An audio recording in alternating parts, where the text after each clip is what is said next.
ओम शांति। आज 30 दिसंबर 2021 के बाबा के मधुर महावाक्य सुनेंगे।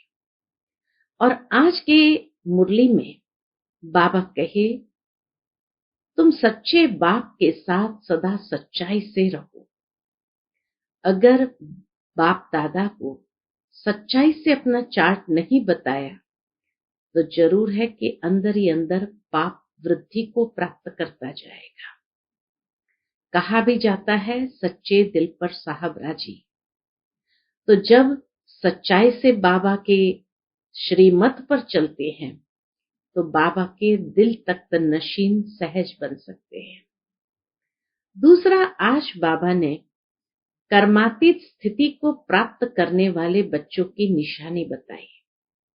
बाबा कहे, जैसे जैसे कर्मातीत स्थिति के समीप आते जाएंगे माया के तूफान समाप्त हो जाएंगे और तुम निडर होकर के माया के ऊपर संपूर्ण विजयी हो जाएंगे। जब तक अवस्था दूर है तब तक जरूर माया सताती रहती है। वैसे भी बाबा ने कहा है कि रुस्तम के साथ माया रुस्तम होकर लड़ती है, लेकिन जैसे जैसे कर्मातीत स्थिति के नजदीक आते जाएंगे तो ये अनुभूति होगी जैसे माया विदाई ले चुकी है और हम संपूर्ण विजयी आत्मा बन गए हैं। तो सुनते हैं बाबा के मधुर महावाक्य। ओम शांति। मीठे बच्चे, सच्चे बाप के साथ सच्चे बनो। अगर सच नहीं बतलाते हो तो पाप वृद्धि को पाते जाते हैं। आज की मुरली से प्रश्न है, जब तुम बच्चे कर्मातीत अवस्था के समीप पहुंचेंगे तो कौन सी अनुभूति करेंगे? उत्तर है, ऐसा अनुभव होगा जैसे माया के तूफान सब समाप्त हो गए हैं। किसी भी विघ्न में घबराएंगे नहीं। अवस्था बड़ी निडर रहेगी। जब तक वह अवस्था दूर है, अर्थात कर्मातीत अवस्था से दूर है, तब तक माया के तूफान बहुत हैरान करते हैं। बाबा कहते, मीठे बच्चे, जितना तुम रुस्तम बनते हो उतना माया भी रुस्तम होकर आती है, लेकिन तुम्हें विजय प्राप्त करनी है। डरना नहीं है। सच्चे बाप के साथ सच्चाई सफाई से चलते रहो। कभी कोई बात छिपानी नहीं। आज की मुरली से पहले गीत बजा है, जाग सजनिया जाग। ओम शांति। यहाँ वाले बच्चे तो यह गीत रोज सुनते हैं। सेंटर्स पर भी जो बिके रहते हैं वह सुनते हैं। बाहर वाले तो सुनते नहीं हैं। वास्तव में यह गीत तो अनन्य बच्चों के घर में सबको रखना चाहिए। जाग सजनिया जाग, अब नवयुग आया है, अब नया वर्ष आ रहा है, तो उसके हिसाब से बहुत सुंदर आज की बाबा की मुरली है। सबको जगाना चाहिए, क्योंकि इस गीत का राज बहुत अच्छा है। नया युग आ रहा है। नया युग अर्थात सतयुग। यह है कलयुग। कलयुग का विनाश होना है। सतयुग में राजधानी होती ही है भारतवासियों की। उनको गोल्डन एजेड वर्ल्ड कहा जाता है। गोल्डन एजेड वर्ल्ड में golden aged Bharat, iron aged दुनिया में आयरन एजेड भारत, यह भी तुम ही जानते हो। तो गोल्डन एज में और कोई खंड अथवा धर्म होता नहीं। अभी है आयरन एज, इसमें सब धर्म है। भारत का भी धर्म है जरूर, परंतु वह देवी देवता नहीं है। देवी देवता धर्म वहां नहीं है। तो फिर होना चाहिए। वह देवता धर्म नहीं है तो बाबा कहे तो फिर होना जरूर चाहिए। तो बाप कहते हैं, मैं आकर स्थापना करता हूं। पहले पहले बाप का परिचय देना है। शास्त्रों की जब कोई बात करे तो उनको कहना चाहिए, यह तो भक्ति मार्ग के शास्त्र है, ज्ञान मार्ग का शास्त्र होता नहीं। ज्ञान का सागर तो परमपिता परमात्मा को कहा जाता है। जब वह आकर ज्ञान देवे तब सदगति हो। यह गीता आदि भी भक्ति मार्ग के लिए है। मैं तो आकर तुम बच्चों को ज्ञान और योग सिखलाता हूं, फिर बाद में वह शास्त्र बनाते हैं। बाबा जो ज्ञान योग हमें सिखलाते हैं, फिर बाद में वह शास्त्र बनाते हैं, जो फिर भक्ति मार्ग में काम आते हैं। द्वापर युग में ही शास्त्र बने, जो फिर भक्ति मार्ग में काम आते हैं। अभी तुम्हारी है चढ़ती कला, तुम्हें बाप आकर ज्ञान सुनाते हैं। बाप खुद कहते हैं, मैं जो तुमको सदगति के लिए ज्ञान देता हूं वह प्राय लोप हो जाता है। अभी बाप कहते हैं, तुम कोई भी शास्त्र आदि नहीं सुनो। वह रूहानी बाप तो सबका एक ही है। सदगति का वर्षा भी उनसे मिलता है। यह तो है ही दुर्गति धाम। सदगति धाम सतयुग को कहा जाता है। जब कोई भी शास्त्रों की, वेदों की अथवा गीता की बात करे, बोलो हम जानते सबको है। कोई गीता की, शास्त्र की, वेदों की बात करे, बोलो हम जानते सबको है, परंतु यह है भक्ति के। हम उनका नाम लेवे ही क्यों, जबकि अभी ज्ञान सागर परमपिता परमात्मा हमको पढ़ा रहे हैं। बाप कहते हैं, अपने को आत्मा समझ मुझ बाप को याद करो, तो इस योग अग्नि से तुम्हारे विकर्म विनाश हो जाएंगे। भक्ति मार्ग में तो और ही विकर्म होते आए हैं। हमको बाप ने कहा है, मन मना भव।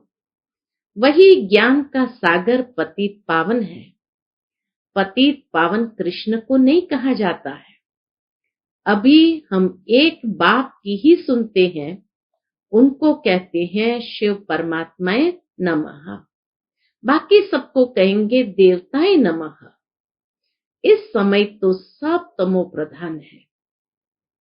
सतो प्रधान बनने का रास्ता एक बाप ही आकर के बतलाते हैं। अब उस एक बाप को ही याद करना है। जितना जितना बाप को याद करते जाएंगे, आत्मा सतो प्रधान बनती जाएगी। ब्रह्म को याद नहीं करना है, वह तो घर है। घर को याद करने से विकर्म विनाश नहीं होंगे, परंतु घर में रहने वाले परम पिता परमात्मा को याद करो तो विकर्म विनाश हो जाए और आत्मा सतो प्रधान बन अपने घर चली जाएगी। फिर आएगी पाठ बजाने, फिर आएगी सतयुग में पाठ बजाने के लिए। चक्र का राज समझाना चाहिए।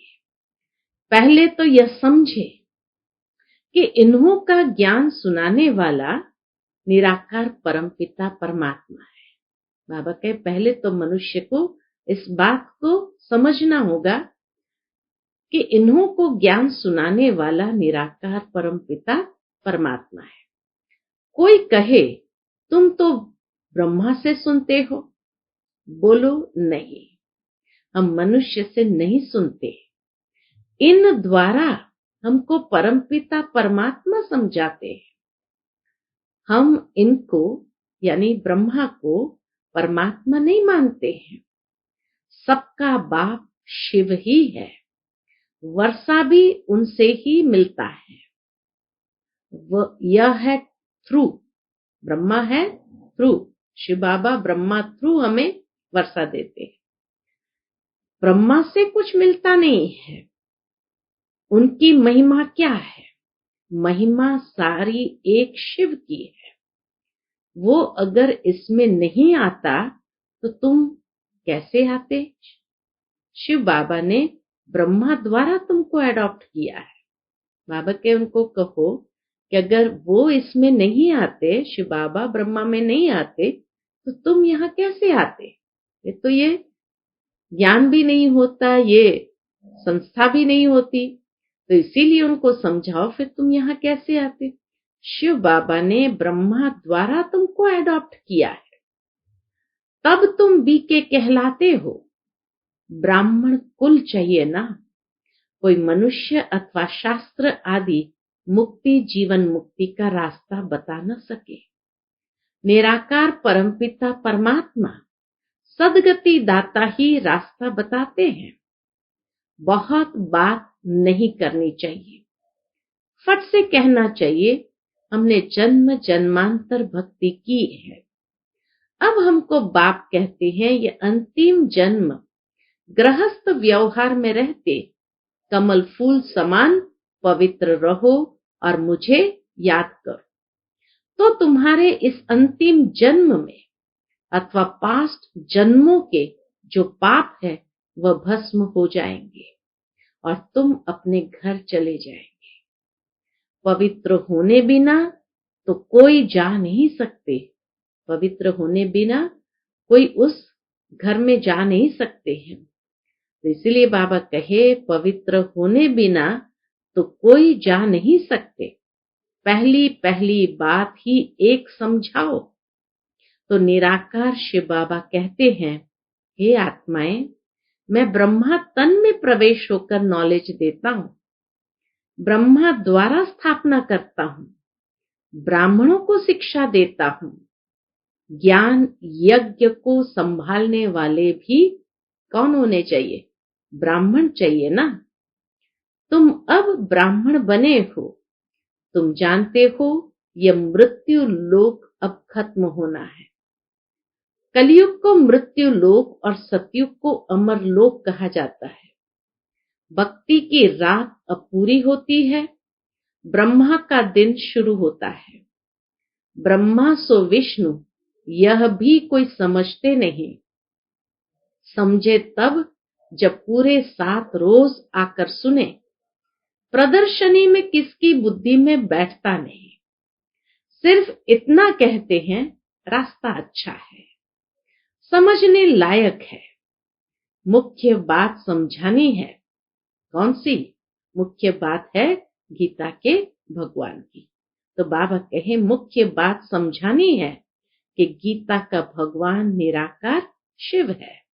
वह कहते हैं मुझे याद करो, बाकी ये सब जन्म जन्मांतर पढ़ते उतरते ही आए। फिर सीढ़ी से झाड़ पर ले जाना चाहिए। सीढ़ी समझाई, जन्म जन्म कैसे नीचे उतरते आए, फिर झाड़ पर ले जाना चाहिए। तुम हो निवृत्ति मार्ग वाले, हम है प्रवृत्ति मार्ग वाले। हमारा है बेहद का संन्यास। जब भक्ति पूरी हो जाती है तो सारी दुनिया से वैराग्य हो जाता है और भक्ति से भी वैराग्य हो जाता है। भक्ति होती है रावण राज्य में। अब शिव बाबा शिवालय स्थापन कर रहे हैं। शिव जयंती भी भारत में ही मनाई जाती है। तो यह पक्का हो जाए कि शिव बाबा ने आकर भारत को स्वर्ग बनाया है और नरक का विनाश किया है। नई दुनिया में आने वाले ही यह राजयोग सीख रहे हैं। स्वर्ग में प्योरिटी, पीस, प्रॉस्पेरिटी सब कुछ है। यहाँ जो सन्यासी आदि है वह आधा प्योरिटी में है, वह जन्म गृहस्थी विकारी घर में ले फिर सन्यास करते हैं। ये समझाना होता है। शिव बाबा पतित पावन हमको ब्रह्मा द्वारा समझाते हैं। ब्रह्मा द्वारा राजयोग सिखलाकर यह बना रहे हैं। राजयोग द्वारा ही राजाएं स्थापन हो रही है। यह गीता एपिसोड अब रिपीट हो रहा है। यह गीता एपिसोड अब रिपीट हो रहा है। तुमको भी राजयोग सीखना हो तो आकर सीखो। यह ज्ञान प्रवृत्ति मार्ग का है। भगवान उवाच, गृहस्थ व्यवहार में रहते पवित्र बन मुझे याद करो, तो क्या होगा? विकर्म विनाश हो और कोई उपाय ही नहीं है। पावन बनने का थोड़ी बात करनी चाहिए। मूंझना नहीं चाहिए। बाबा ने समझाया है, रात को बैठ विचार करो, आज के सारे दिन में जो पास्ट हुआ, जो सर्विस होनी थी, ड्रामा प्लान अनुसार हुआ। पुरुषार्थ तो चलना है ना। प्रदर्शनी में बच्चे कितनी मेहनत करते हैं, यह भी जानते हो। माया के तूफान बहुत कड़े हैं। कई बच्चे कहते हैं, क्या कहते हैं? बाबा इनको बंद करो। किसको बंद करो? माया को बंद करो। कई बच्चे कहते हैं, बाबा इनको बंद करो, हमको कोई विकल्प न आए। बाबा कहते हैं, इसमें डरते क्यों हो? हम तो माया को कहेंगे और जोर से तूफान लाओ। बाबा क्या कहते हैं? बच्चों को निडर मजबूत बनाने के लिए बाबा कहते, हम तो माया को कहेंगे और जोर से तूफान लाओ। बॉक्सिंग में एक दो को कहते हैं क्या कि हमको जोर से उल्टा सुल्टा नहीं लगाना जो हम गिर पड़े। तुम भी युद्ध के मैदान में हो ना। बाप को भूलेंगे तो माया थप्पड़ लगाएगी। माया के तूफान तो अंत तक आते रहेंगे। जब कर्मातीत अवस्था होगी तब यह खलास होंगे। तूफान बहुत आएंगे, डरने की कोई बात नहीं। बाबा से सच्चा होकर चलना है। सच्चा चार्ट भेजना चाहिए। कई बच्चे सवेरे उठकर याद में बैठते नहीं हैं, सोए रहते हैं। ये नहीं समझते, अगर हम श्रीमत पर नहीं चलते तो हम अपनी कल्प कल्पांतर के लिए सत्यानाश करते हैं, बड़ी भारी चोट खा रहे हैं। ऐसे भी बच्चे हैं जो कभी सच नहीं बोलते हैं, फिर उनकी क्या गति होगी? गिर पड़ेंगे। माया थप्पड़ बड़ा जोर से लगाती है, पता नहीं पड़ता है। सारा दिन झरमुई झरमुई करते रहते हैं। सच न बतलाने से फिर वृद्धि होती जाती है, नहीं तो सच बतलाना चाहिए। आज ये भूल की, झूठ बोला, अगर सच नहीं बताएंगे तो वृद्धि होती जाएगी, फिर कब सच्चे बनेंगे नहीं। बतलाना चाहिए, हमने यह डिसर्विस की, हमको क्षमा करना। सच न बतलाने से फिर दिल पर चढ़ते नहीं, सच्चाई खींचती है।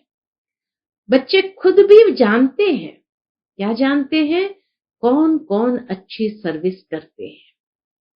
अच्छे अच्छे बच्चे बहुत थोड़े हैं। चाहता हूं गांवों में भी अच्छी अच्छी बच्चियों को भेज दो। बाबा की चाहना क्या है?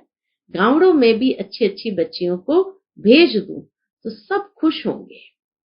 बाबा ने हमारे पास बंबई की हेड, कलकत्ते की हेड भेजी है। कोई भी मिले तो उनको सीधी बात सुनानी है। कौन सी? कि पतित पावन परमपिता परमात्मा संगम पर आकर यह महामंत्र देते हैं कि माम एकम याद करो। राजयोग तो बाबा तुमको ही सिखलाते हैं, तुम्हारा काम है औरों को भी रास्ता दिखलाना। बच्चे कहते हैं कलकत्ते चलो। अब बाबा बच्चों के बिना कोई से बात कर न सके, फिर कहेंगे यह तो कोई से मिलते नहीं है। हम कैसे समझे ये कौन है? क्योंकि उन्हों की तो है भक्ति की बातें। आत्माओं का बाप कौन है, यह तो कोई बता ही नहीं सकते। शिव बाबा तो आते ही भारत में है। ऐसी ऐसी बातें समझाने में घंटा लग जाए। बाबा तो कोई से मिलता नहीं। बच्चों को ही माथा मारना है। उन सबके साथ तो बाबा कहे बच्चों को ही माथा मारना है। यहां भी देखो बच्चों के साथ कितनी मेहनत करनी पड़ती है सुधारने के लिए। बाबा को सच्चा समाचार कोई देते नहीं है। बाबा हमने सन्यासी से बात की, फलाने प्रश्न का हम जवाब दे न सके, हमने यह भूल की। सारा दिन क्या क्या करते हैं लिखना चाहिए। बाबा ने बच्चों को समझाया है, मेरे से पूछे बिना किसी को चिट्ठी नहीं लिखो। बाबा से पूछेंगे तो बाबा ऐसी मत देंगे जिससे किसका कल्याण हो जाए। बाबा के पास लिखकर भेज दो तो बाबा करेक्ट कर दे।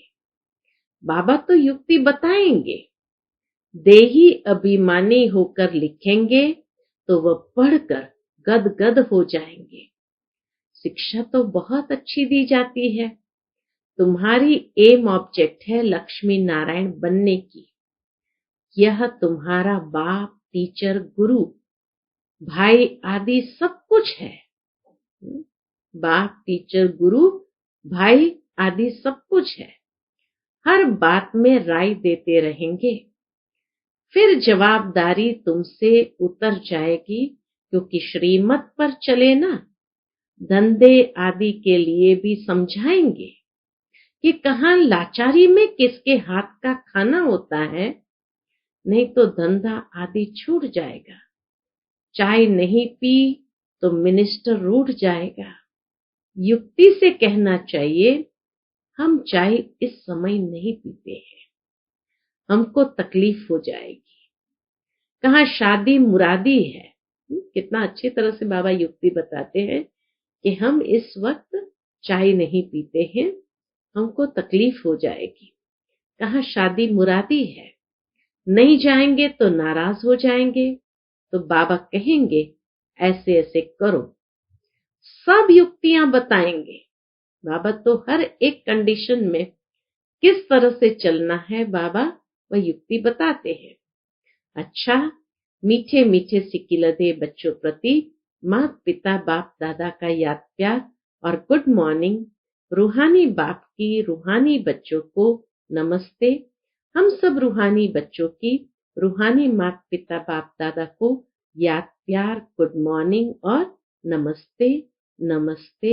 शुक्रिया बाबा, शुक्रिया। आज की मुरली से धारणा के लिए मुख्य सार है। पहली बात, बाप से सदा सच्चा रहना है। दिल तख्त नशीन बनने के लिए श्रीमत पर पूरा पूरा चलना है। दूसरी पॉइंट, युद्ध के मैदान में माया के विकल्पों से, विघ्नों से डरना नहीं है। अपना सच्चा चार्ट रखना है, झरमुई झरमुई नहीं करनी है। आज का बाबा का मधुर वरदान हम बच्चों के प्रति है, स्वस्थिति द्वारा सर्व परिस्थितियों का सामना करने वाले अव्यक्त स्थिति के अभ्यासी भव। स्वस्थिति द्वारा सर्व परिस्थितियों का सामना करने वाले अव्यक्त स्थिति के अभ्यासी भव। जब अव्यक्त स्थिति के अभ्यास की आदत बन जाएगी, तब स्वस्थिति द्वारा हर परिस्थिति का सामना कर सकेंगे और यह आदत अदालत में जाने से बचा देगी। इसलिए इस अभ्यास को जब नेचुरल और नेचर बनाओ, तब नेचुरल कैलेमिटीज हो, क्योंकि जब सामना करने वाले स्वस्थिति से हर परिस्थिति को पार करने की शक्ति धारण कर लेंगे, तब पर्दा खुलेगा। इसके लिए पुरानी आदतों से, पुराने संस्कारों से, पुरानी बातों से पूरा वैराग्य चाहिए। आज का स्लोगन है, स्वयं को निमित्त करनहार समझो तो किसी भी कर्म में थकावट नहीं हो सकती। स्वयं को निमित्त करनहार समझो तो किसी भी कर्म में थकावट नहीं हो सकती। अच्छा, ओम शांति।